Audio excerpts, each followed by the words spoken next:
Hey guys, Demi here from Atlas Vibrations, and I am here with your solar eclipse supermoon in Aries.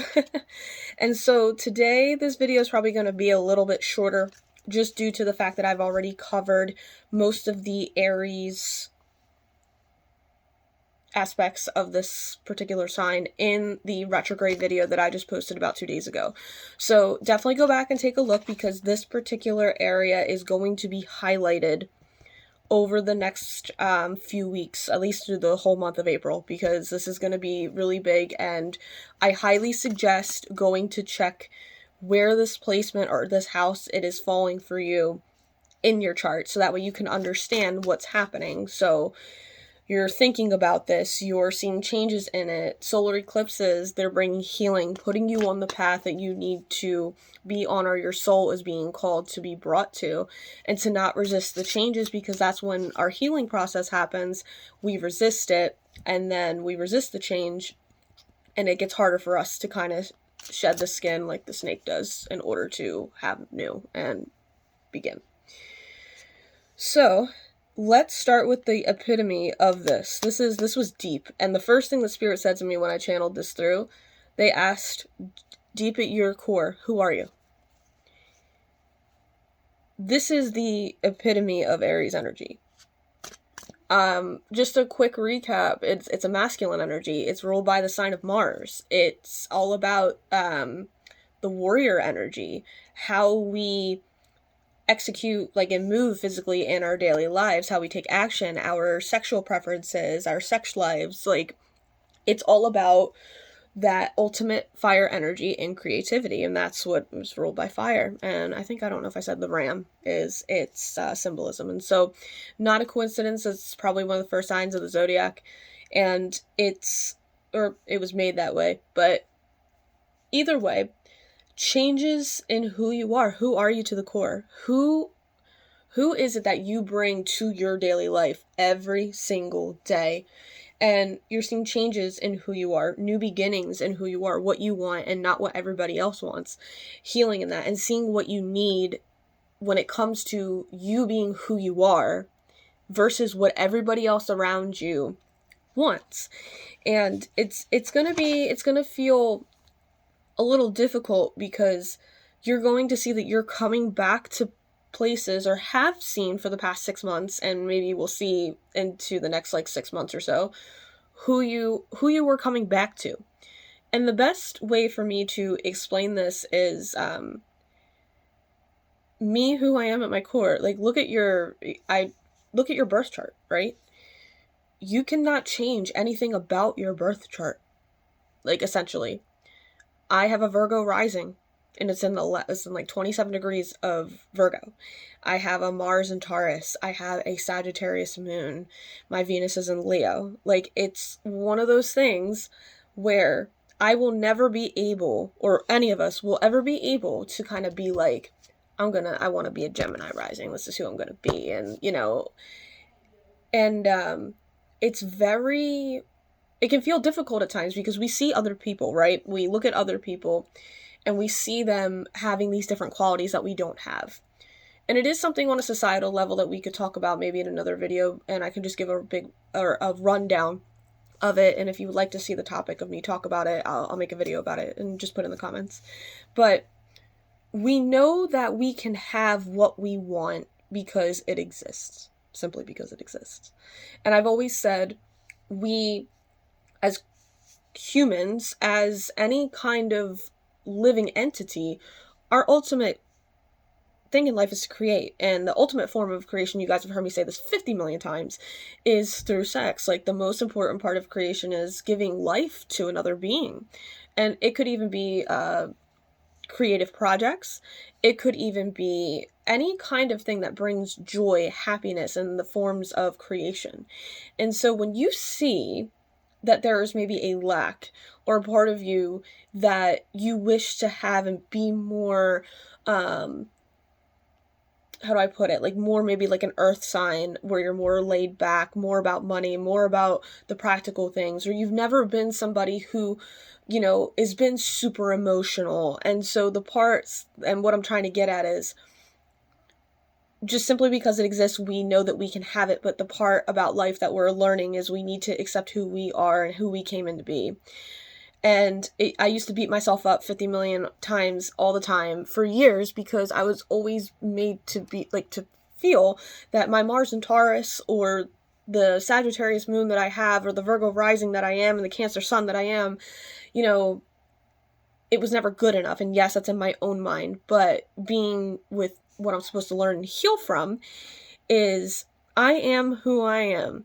I was always last, my mom says, to get out of the car. I like to take my time to do things, and other people, and in the society, on a level where we live in a very masculine society here in the US, where it's always quick, quick, quick, quick, quick. There is, and we're just still learning this, to finally slow down and relax and take our time to do things and not be so quick in that masculine energy to move forward. And so I'm going to say this: you are who you are. You're learning to love and accept who you are. And yes, Spirit saying, simply because it exists, that doesn't necessarily mean that we can change those heavy things about us. We can adapt and bring in more of those qualities, but sometimes, at some points you hit that brick wall. And so it's hard and you finally hit that spot where you're like, I've tried this, I've tried to be this way, and you know what? This is who I am. This is exactly what this eclipse is about. This is who I am. This is what I want. I'm coming back to myself and understanding that, me as being a Virgo rising, I don't like people. I'm a blunt and honest person. I have a Mars in Taurus. I want to do this with my life and how I move with my life. And I am a Cancer sun, and I am somebody who feels. And this is who I am, right? And so we're doing healing in these areas of our lives. We're seeing new beginnings that we can't resist. And you may even be seeing, especially because eclipses are really great energies to bring in manifestations and release things that don't serve us in this, in what we need or what it is that we're just meant to do through our path. And so this is it's life-changing. I'm going to say that straight out. You're sitting here, everybody's sitting here, we're seeing this is life-changing. It's not easy. It may not feel easy. And that's, I hear people say, do your healing, do your healing, do your healing, right? But the healing part of it all is radical acceptance. Seeing the truth for what it is. We're seeing this with this Libra and Aries axis on both sides, right? And once again, we were reminded from Spirit, and actually the Ascendant Masters, I was told from Ascendant Masters, that ultimately we need to remember that we fight for ourselves. This is what Aries energy is about, and Mars energy, and how it is. It's a warrior energy. It's about literally just war. But it starts with us, right? The internal war is usually what causes the outer part of that reality. Definitely, once again, watch the video of Mercury retrograde, because it talks more about this. But we're being reminded that we fight for ourselves. Naturally, as human beings, we defend ourselves. Think about any time somebody starts coming at you and you feel attacked, you're immediately gonna go into defense mode. Because you feel that your morals and beliefs and who you are as a person, because this, is being attacked. And so we are learning that we are still our own natural protectors. We are our biggest protectors. We've always been brought in to protect ourselves, and we need to remind ourselves of this, because, anytime that you're feeling this kind of combativeness, we always tend to go into fight or flight mode, and we just get defensive. And this is something that we need to remember, that we are our biggest protector.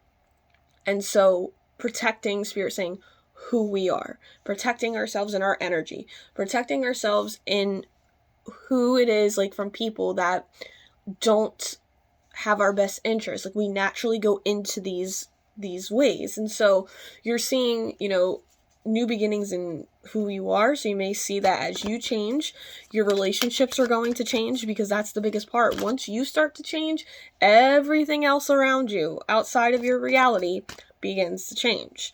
So new relationships, new ways of life, new lifestyles, it doesn't necessarily matter, right? So let's get some messages from Spirit. And this is the thing. They're reminding us with the Eight of Wands. Some of you guys are traveling soon.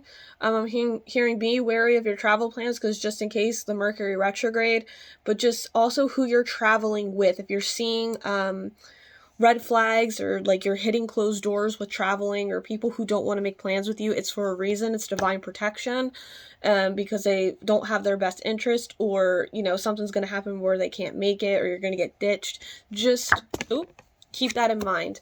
But also Spirit is saying too that they understand that this is fast moving, and some of you are feeling you're going nowhere fast. It is one of my favorite songs by Incubus. Highly suggest listening to it.